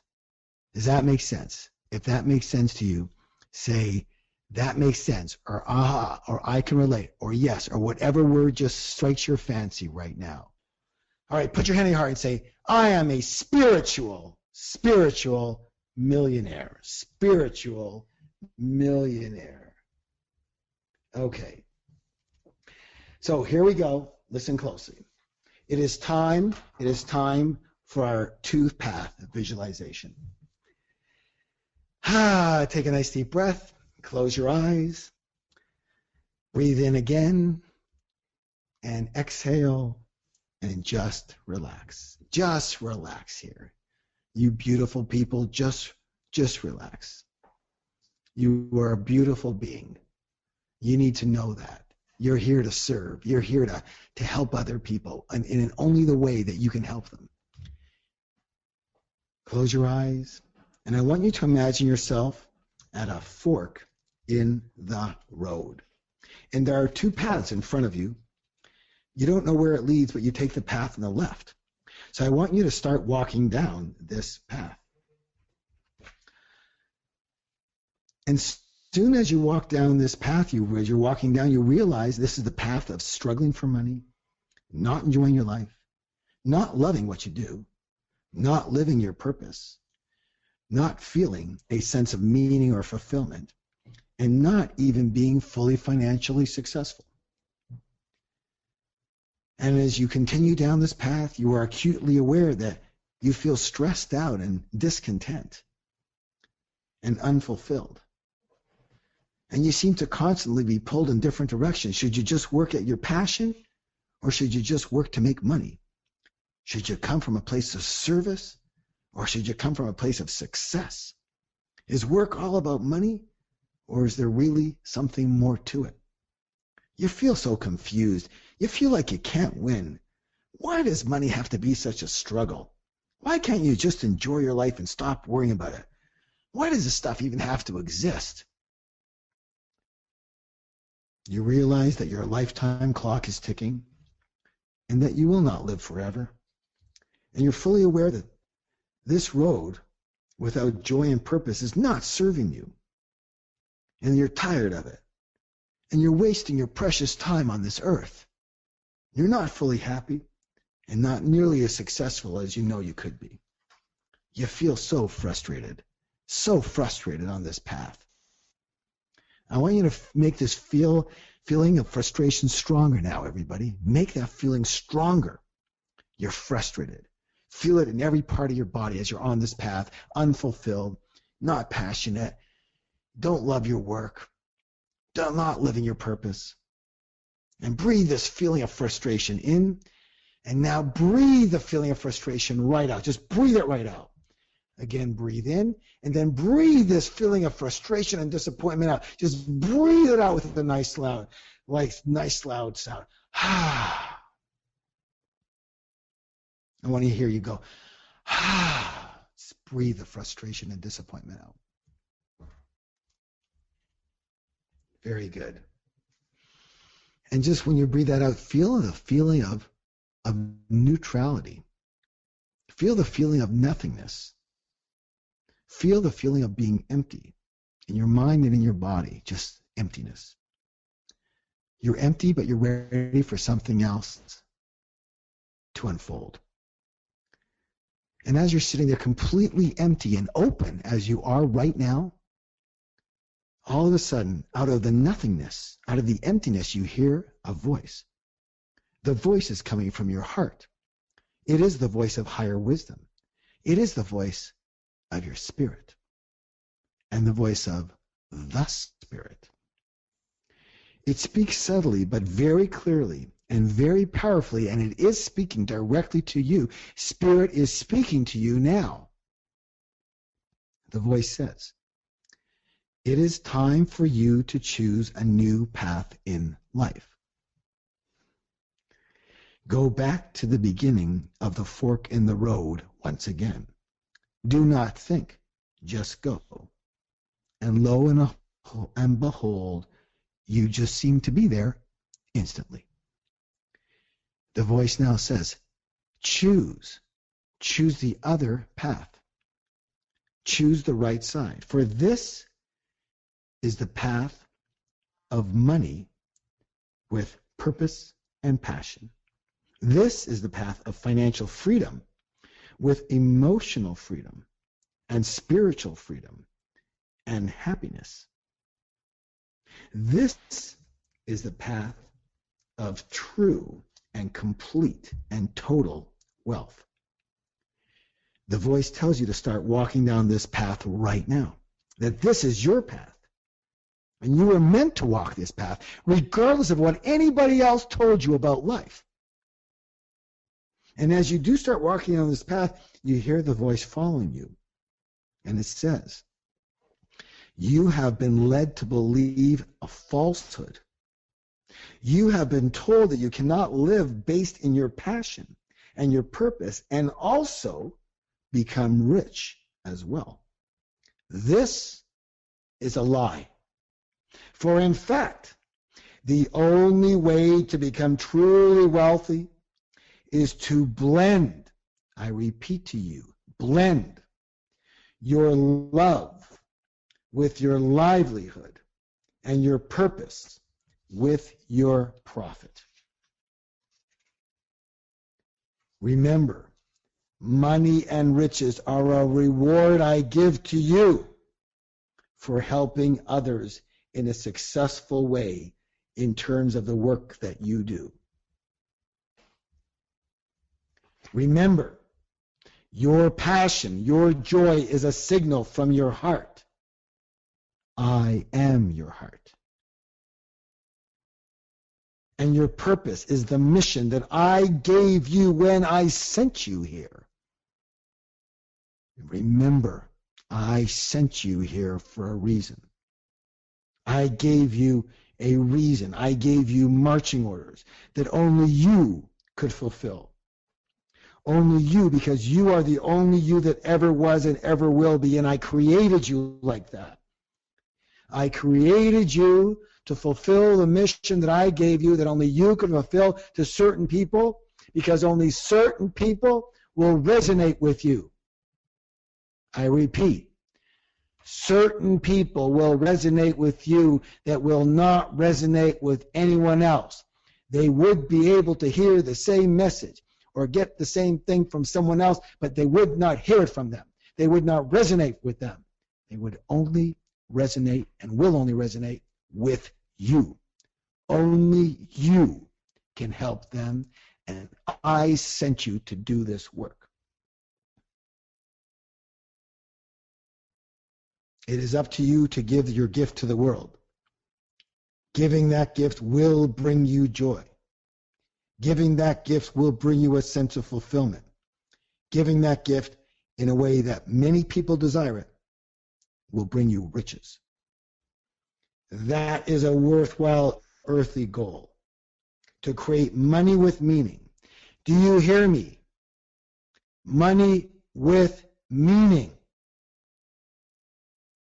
And you do that by listening to the messages and feelings I am giving you. You will know when you are on track.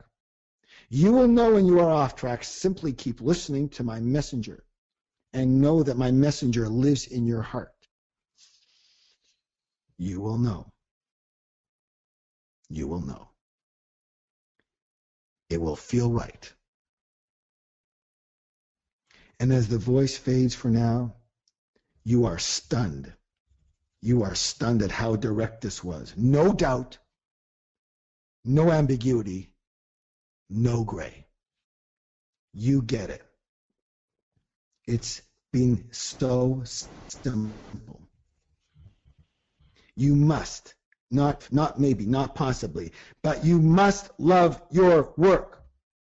You must live your mission and purpose.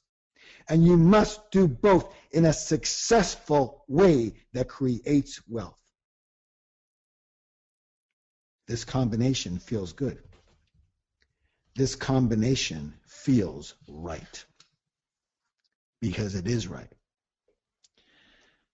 And now visualize yourself fully happy. And feel that feeling right now. Fully happy. Why wouldn't you be happy? You are living your passion, loving your work. You are living your purpose, living your mission, and you are wealthy. Visualize yourself happy because of that. Feel that feeling now. Visualize yourself happy and visualize yourself fulfilled. Feel that feeling of fulfillment now. And visualize yourself rich. That's right. Happy, fulfilled, and rich, and feel that feeling now. And now make this feeling even stronger and stronger still, and breathe this feeling in. And as you let it out, put a smile on your face and know that this is the path of the spiritual millionaire. And if you are willing to commit to this path, nod your head yes right now.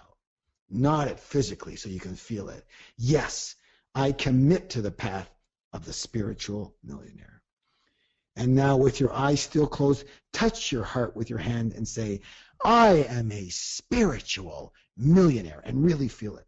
And say it again. I am a spiritual millionaire, and feel it. And one more time, feel the vibration with your hand on your heart and say, I am a spiritual millionaire. And feel what that feels like inside you. And breathe in and breathe it out and open your eyes and smile. Great job, everybody. Great job. I am feeling it too. Here's what I want you to do right now. I want you to write down one word, a single word or phrase that describes how you feel right now. Write it down. Next, I want you to write down your biggest lesson that resonated with you from tonight. It could be something, an aha for you, a notice for you, a lesson for you, a reminder for you. One big thing that you really got out of it tonight. And I know there's a lot of you going, everything, but no, I'm not. I just want you to write one big thing. Give me a big lesson that you got. I want to see them so I can read them. Very good. Be abnormal. Good. My gift matters. Give my gift. Normal is boring. Shining my uniqueness. I'm the only one. Be me as much as possible. The messenger in my heart is talking to me. Create money with meaning. The birthday party story. Express lane to success by making sure I love what I do. Very good. My challenge is show me my path. Beautiful. You are one in a trillion. Only you can help. I don't leave the party with a gift stuck under. Very good. Beautiful. Focus on my purpose. No fear of the fast lane. Be my true self. Very good. Very good. I never change myself. Good. Beautiful. I must be the light. That's right. You must be the light for others. Say it again. I must be the light for others. Listen, everybody, you think everybody's always happy, everybody's on cloud nine, everybody's enthusiastic, everyone always feels good. Are you nuts? You know that you don't. I know that I don't.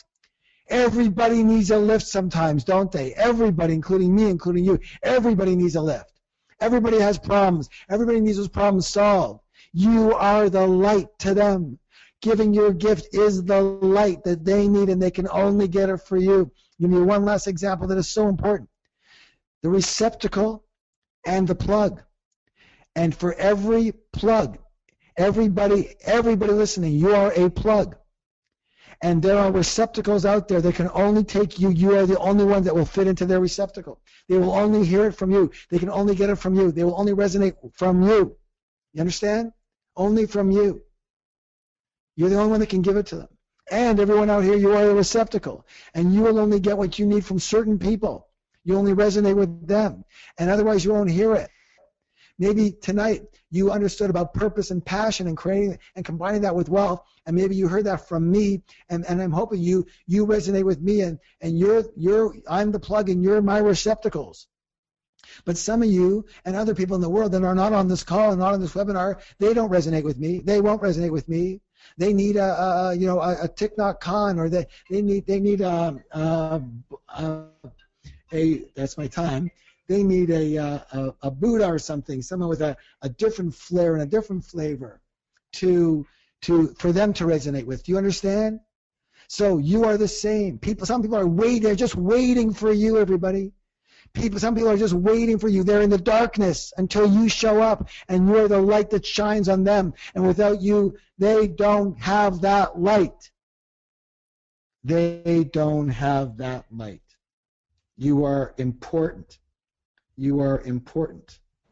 Okay. And so, everyone, one last thing I need from you right now. Everybody listen closely. There's no use of doing anything of this sort of nature and anything at all if you're not going to do anything about it. That's my life. Everything is nice. I told you, one of my favorite authors is Deepak Chopra. I love that guy. He's a great guy. He's brilliant.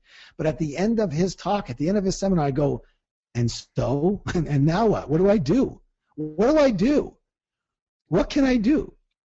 And I'm asking you right now, of all the things you learned tonight, what is one action, specific action you will take as soon as you possibly can, in fact, today or tomorrow, to start you off in the momentum that you need to start your action? I want you to write down what is one specific action you're going to take.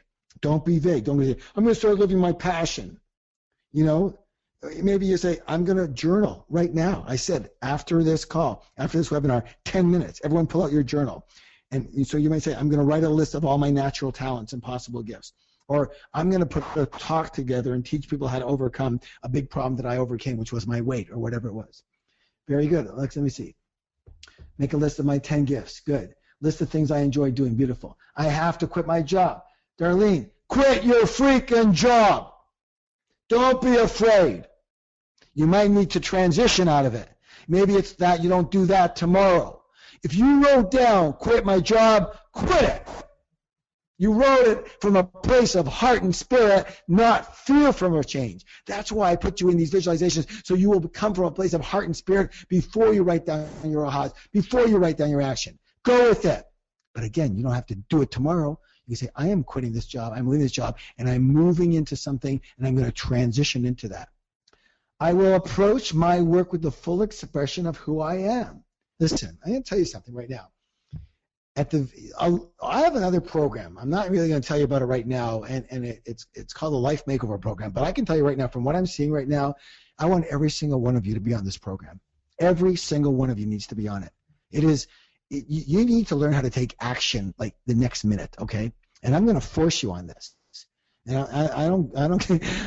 If you think I'm tough here, you should see when you're working with me one-on-one in Life Makeover Program. I mean, I'm only saying that right now because I need you to, when I say to write down a specific action, I need you to do it, okay? I don't mean to get uptight with you guys.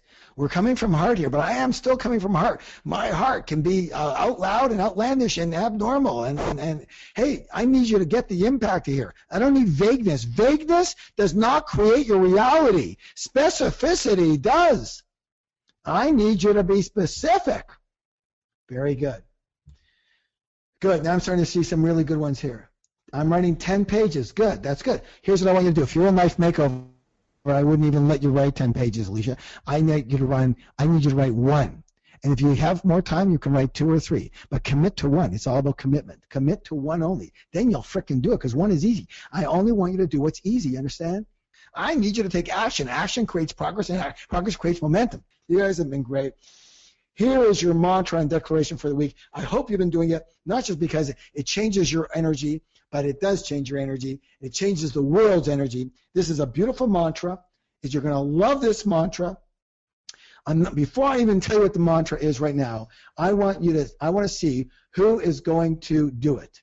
Okay? I want you to see who's going to do it. Who commits to doing the mantra? The way I told you to do it last 3 times. Who commits to doing the mantra? Say, I commit. The mantra is this. You're going to love it. I get rich doing what I love. I get rich doing what I love.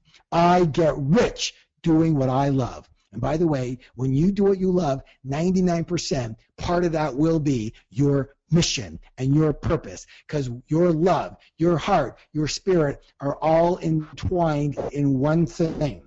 One thing. You understand that? It's all one. Your purpose and your passion are ingrained and infused in each other. One is a clue to the other. You do what you love, and there's a great million chance you will be living your purpose, at least one of the main ones that you're here to do. Otherwise, you wouldn't love doing it. I get rich doing what you love. You repeat this mantra when you arise in the morning.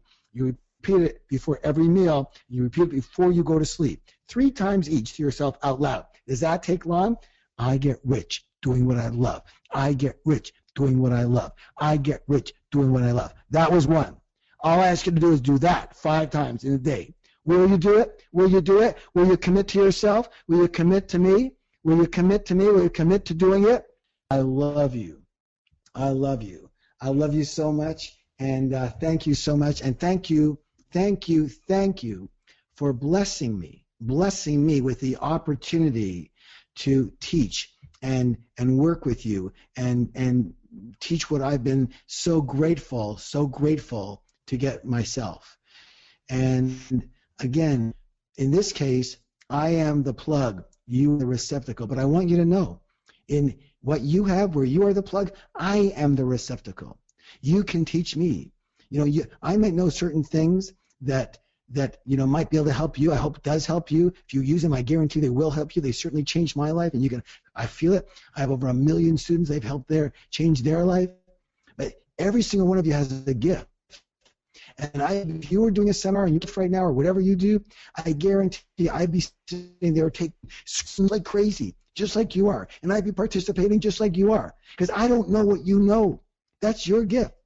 Do you understand that? I would be learning from you. So I am a teacher in this case, and you are the student. And just in the same way, you are the teacher, or you are the guru, or you are the gifter. You are the giver, and I am the student. So thank you for the opportunity and the gift of allowing me to live my purpose. I love you. I'll see you next week. See you soon.